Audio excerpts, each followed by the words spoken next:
After Joseph, his brothers, and everyone else in that generation had died, the people of Israel became so numerous that the whole region of Goshen was full of them.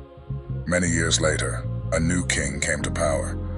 He did not know what Joseph had done for Egypt, and he told the Egyptians, "There are too many of those Israelites in our country, and they are becoming more powerful than we are. If we don't outsmart them, their families will keep growing larger, and if our country goes to war, they could easily fight on the side of our enemies and escape from Egypt." The Egyptians put slave bosses in charge of the people of Israel and tried to wear them down with hard work. Those bosses forced them to build the cities of Pithom and Ramesses, where the king could store his supplies.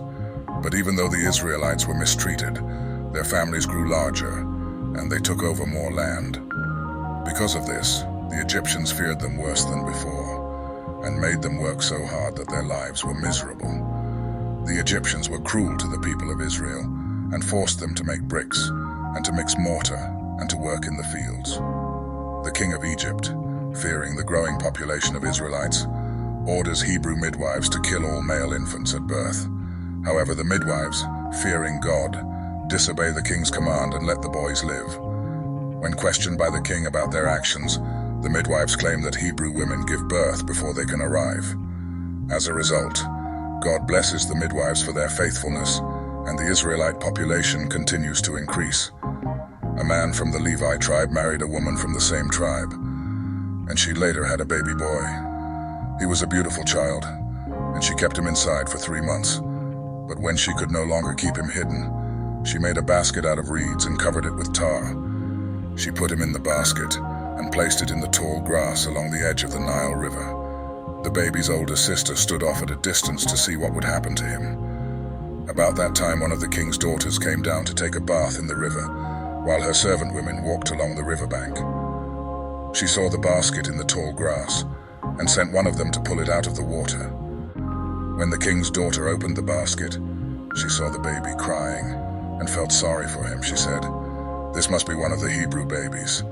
At once, the baby's older sister came up and asked, "Do you want me to get a Hebrew woman to take care of the baby for you?" "Yes," the king's daughter answered.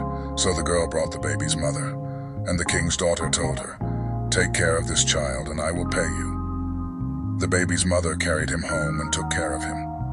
And when he was old enough, she took him to the king's daughter, who adopted him. She named him Moses because she said, "I pulled him out of the water."